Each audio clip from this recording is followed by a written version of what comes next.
Well, hello there. We're back.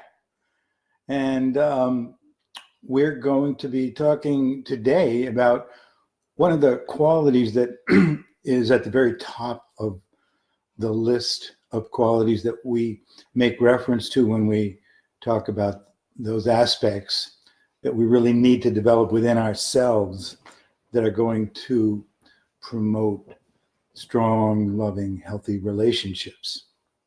And today's word is authenticity.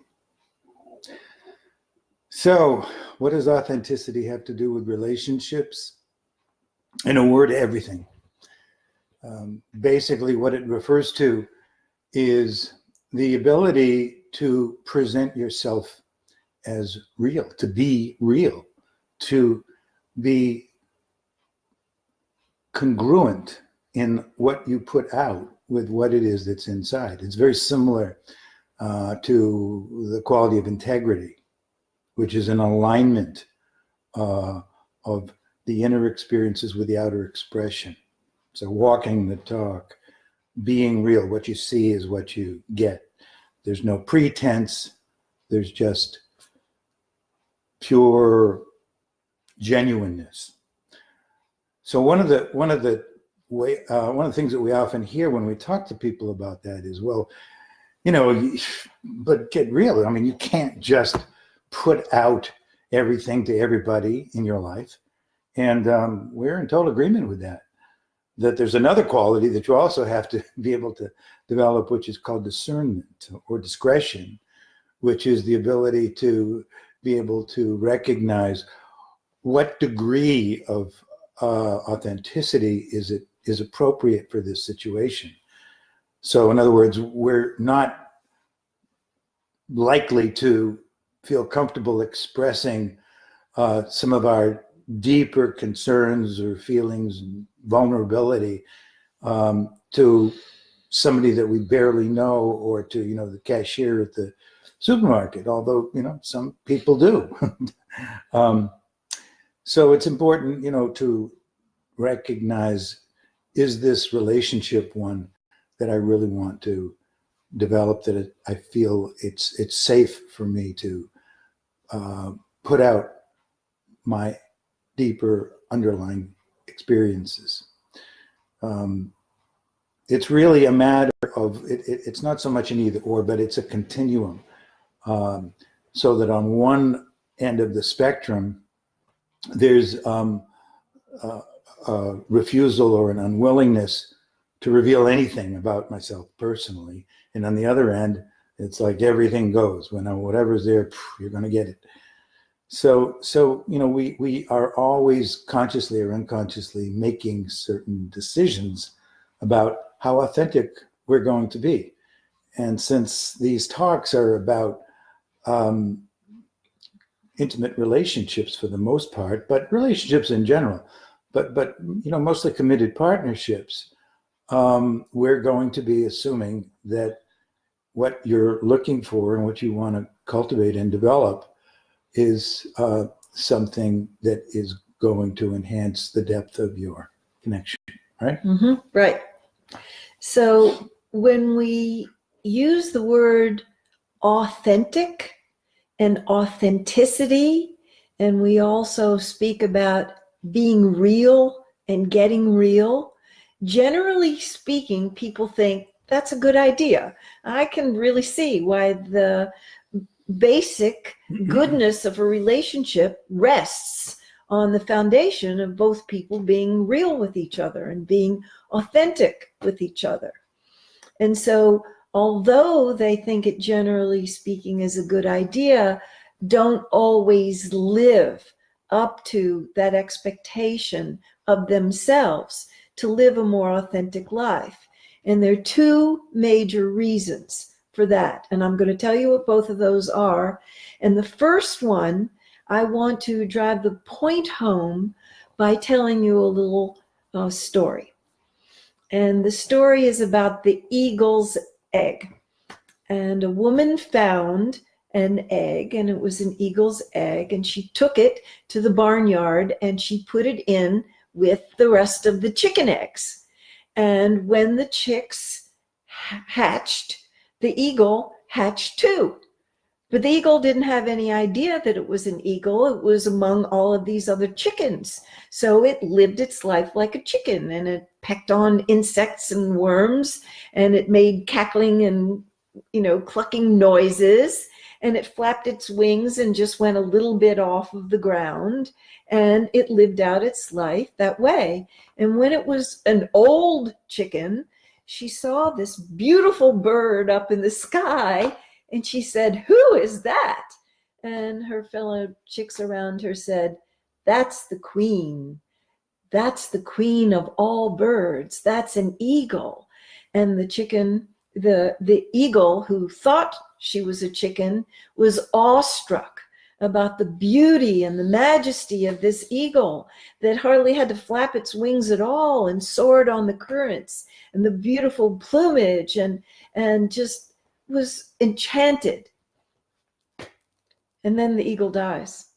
I never knew who it was. It's a sad story. Can you put a better ending on it? No, we have to put a better ending on our life and learn from a sad story, because she never knew who she was. She never knew who she was.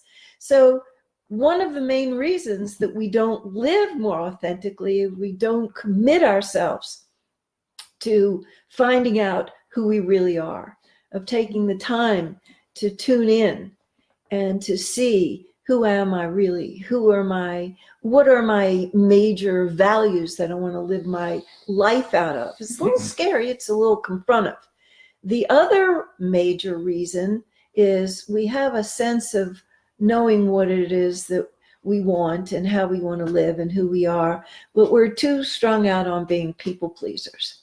And so the need for approval, of course, we all need approval, but the exaggerated need for approval will allow us to sacrifice what we know is true for us. And that's sad too.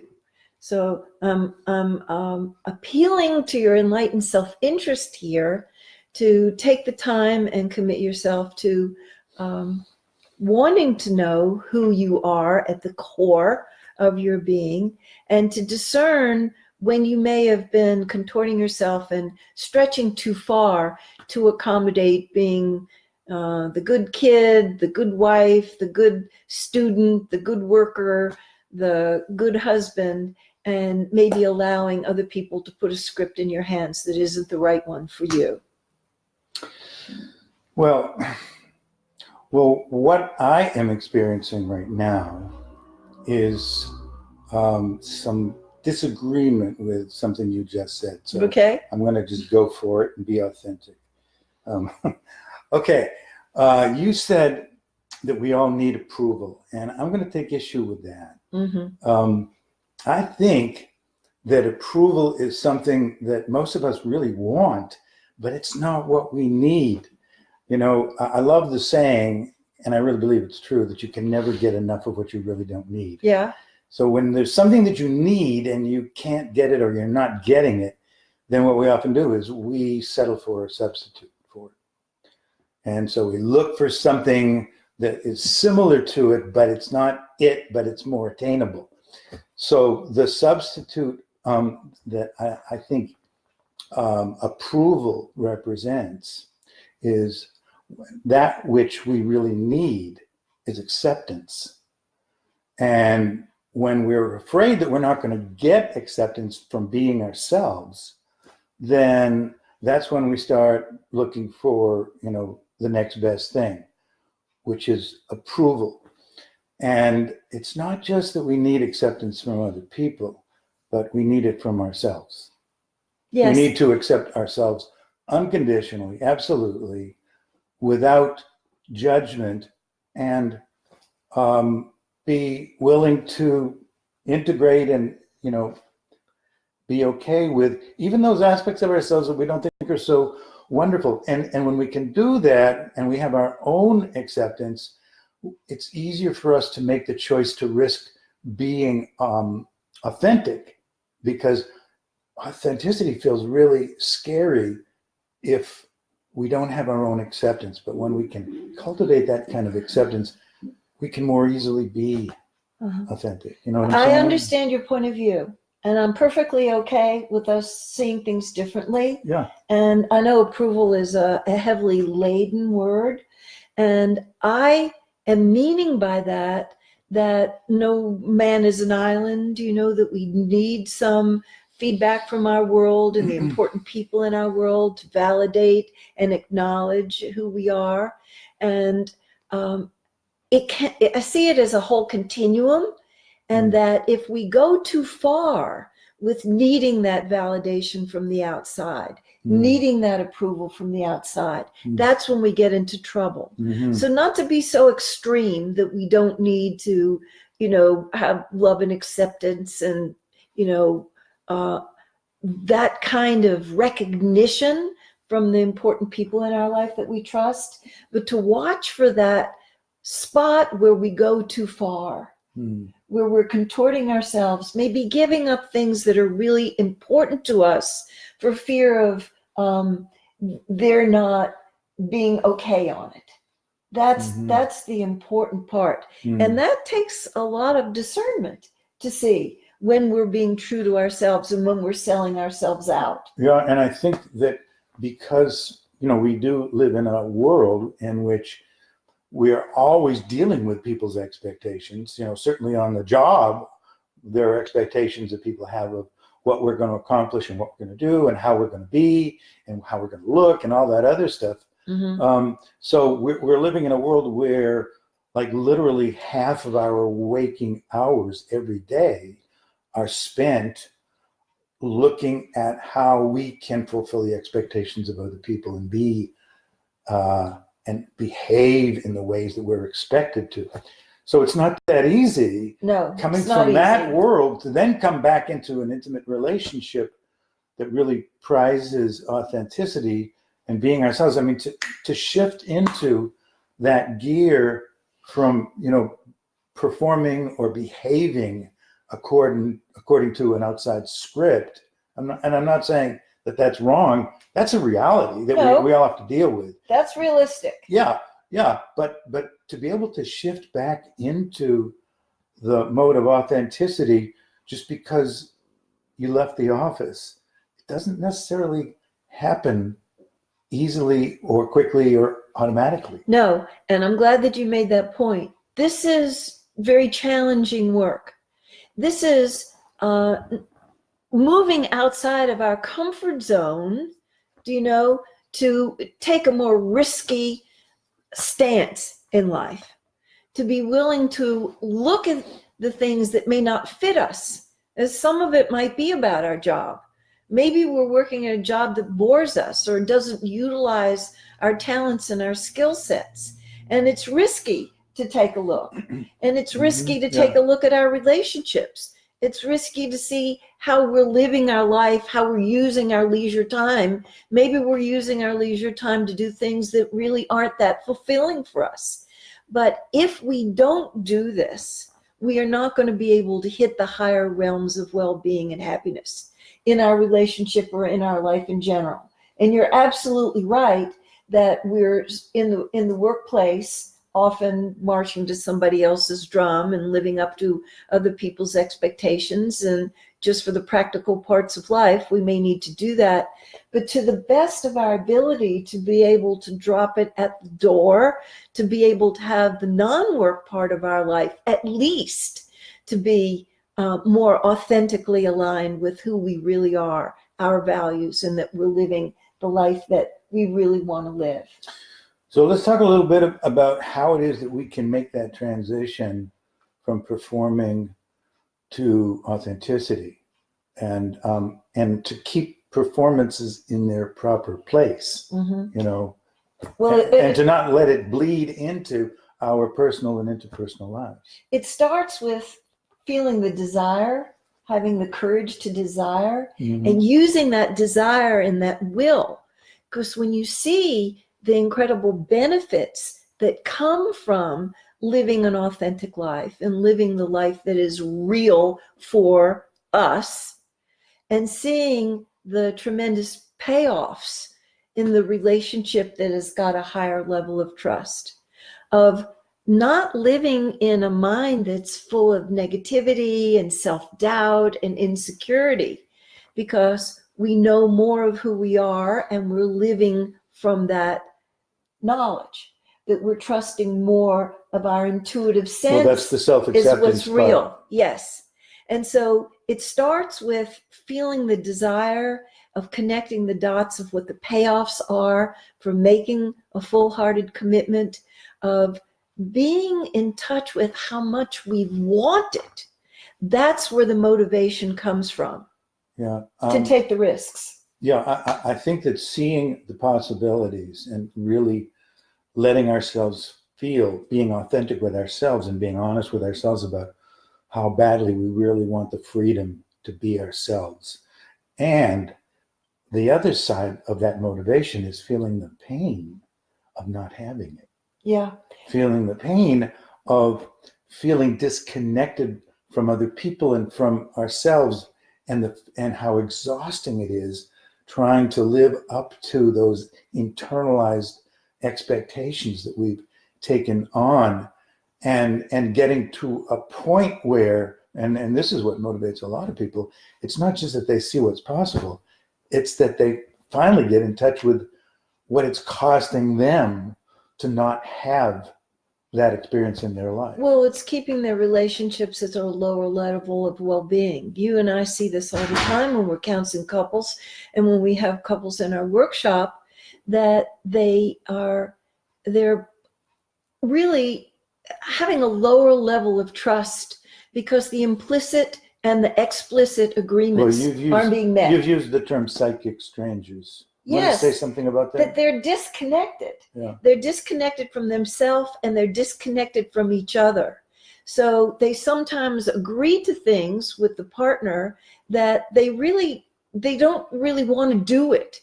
So they forget, or they do it kind of halfway, and it brings the trust level down.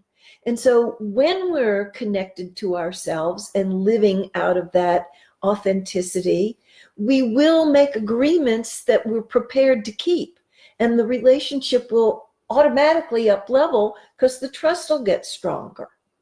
Well, what are some of the symptoms? Because sometimes people are disconnected and they're having symptoms, they're having experiences that they're not connecting to this whole notion of, I'm not connected to my partner, I'm not connected to myself.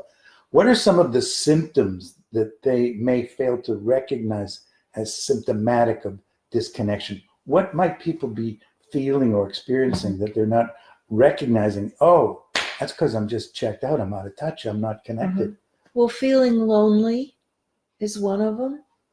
Also having grumbling in the mind, about the person didn't do this or didn't do that, or not loving me the way I want to be loved, not appreciating me, not valuing me, not showing love in the way that really lights me up.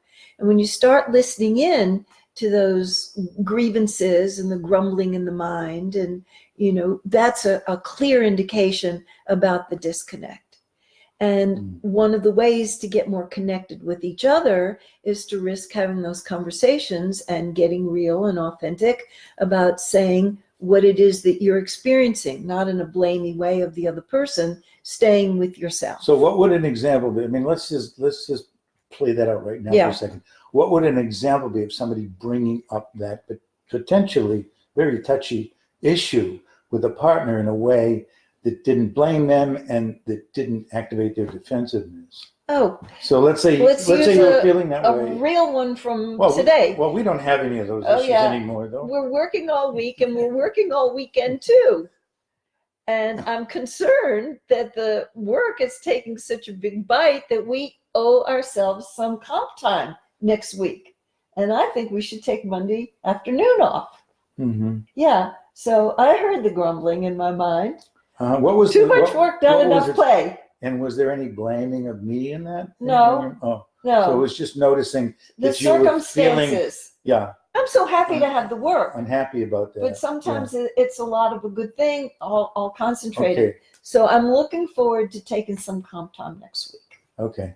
Just to do a lot of nothing. Okay. I'm committed to power lounging. Well, that's a good example. But let's take something that's a little edgy. Let's take an example like where one of us was having that grumbling, but we had this idea in our head that it was because of something that the other person had or hadn't done. You give me an example. I can't, because I mean, I'm So so totally wonderful. unconditionally accepting. Oh yeah, of you. right.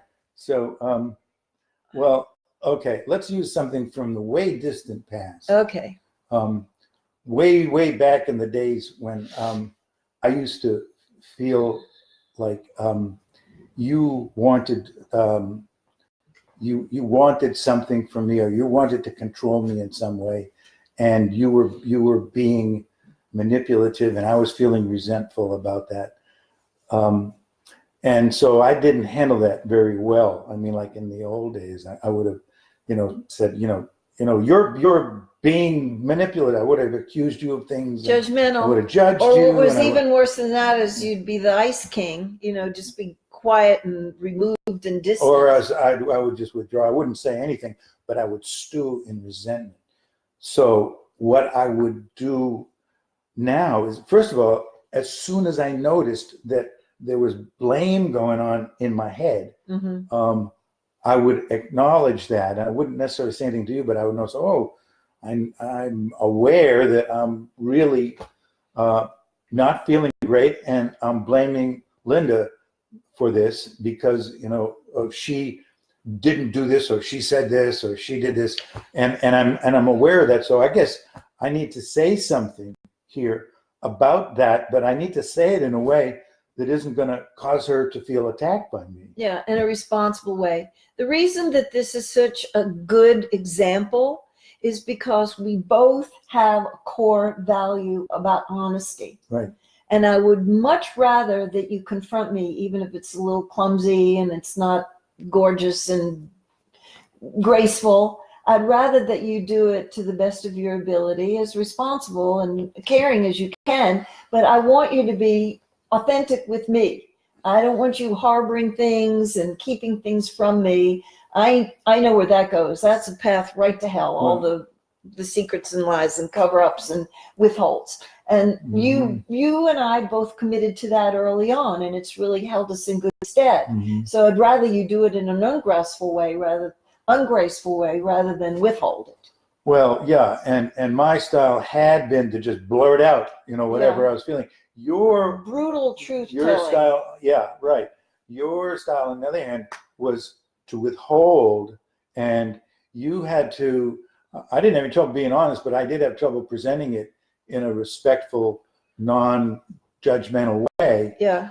Your work wasn't the same as mine, though. Your work was to be willing to come up and speak out what you were feeling in the face of your fear of how I might react to you. Yeah. So I had to grow some courage, and to live an authentic life, it is necessary to grow some courage. And I am grateful to you that you were patient and persistent in calling me forth to do that. Because I was kind of wimpy when I first got together with you.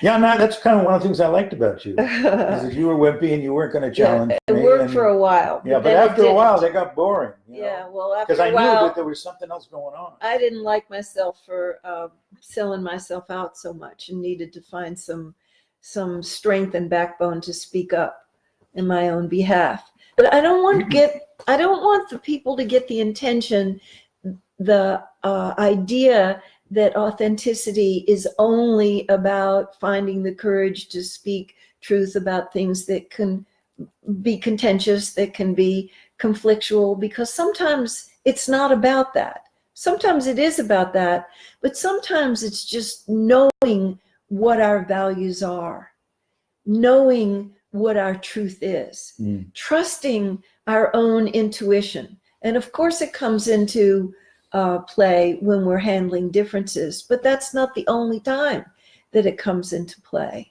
Good point. I'll tell you, one of the things that I see where I believe that people aren't living an authentic life is the cultural pressure to be human doings, about working so much. And I'm trying my best to keep an eye on this one, that the work is the tail wagging the dog rather than the dog wagging the tail. That we're supposed to be working to support the lifestyle that we really want to have, with a lot of fun in it and play in it and pleasure in it and community and friendship and enjoying the activities that light us up. And that if we get to the end of our life looking back and think, oh man, I just didn't enjoy my life enough. Do you know? That's a shame, to look back on our life and feel like I stayed in that dismal, dead end, boring job and I didn't have the courage to change it. Or I didn't make enough time for the things, vacations, to travel and see more of this beautiful country that we live in. That when we take the time to see what really has heart and meaning for us, and then live out of that truth, we're living an authentic life. And I just want anybody that works with us, along with us, because I feel like we're working hard at living an authentic life. It's something that's on our radar screen every day and has been for a long time. That I want to invite people to take the time to see how essential it is to their relationships and their well-being and their life as a whole. Big payoffs.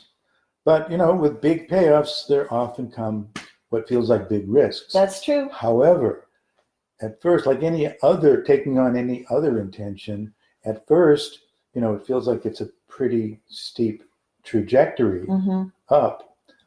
But with practice, it gets easier and less intimidating. And it does get to the point where it just becomes second nature. The things that you used to be afraid of doing or you used to avoid, those become the default. Part of your life. Yeah, and you just do it naturally. So there's a lot to be gained. There are some prices to pay, but is it worth it? Hell yeah. Absolutely. I want to quote Oscar Wilde because I'm very fond of his quote, "Be yourself, because everybody else is taken." And I want to tie that back into the story about the poor eagle that never realized that she was an eagle and grew up as a chicken. Different ending this time. Yeah. Well, I just want it to be a cautionary tale to us that to the degree that we don't know who our real self is and don't live out of that, we are really missing out on the abundance of aliveness that our life can be. And so if we're beginning to make these changes to live a commitment to a life of wholeness and authenticity, and other people in your life give you some negative feedback about being selfish and being a flaming narcissist, and they will, take that as feedback that you're really doing your work. Of course, we need to take a look to see if there is a grain of truth in there, because we may be getting too self-centered in the process. Sometimes the pendulum has to swing over in the other direction if we've been a people pleaser for too long, to come back towards center. But you could see that as feedback that you're really making some headway in living a more authentic life. Absolutely. Okay. Do we know what the topic is for next week? I don't. Getting complete. Oh, yeah, that's Getting right. complete. This is a very important topic we're going to discover next week. I'm sorry that we weren't with you. We had a medical problem that had to be handled. Charlie was in the hospital with emergency surgery. He is doing really well and making a terrific comeback, and we're so glad that they cracked up that kidney stone so he could pass it. So we missed you last week, and we'll see you next week. Too much information. Okay. Bye, babe. Oh, boy.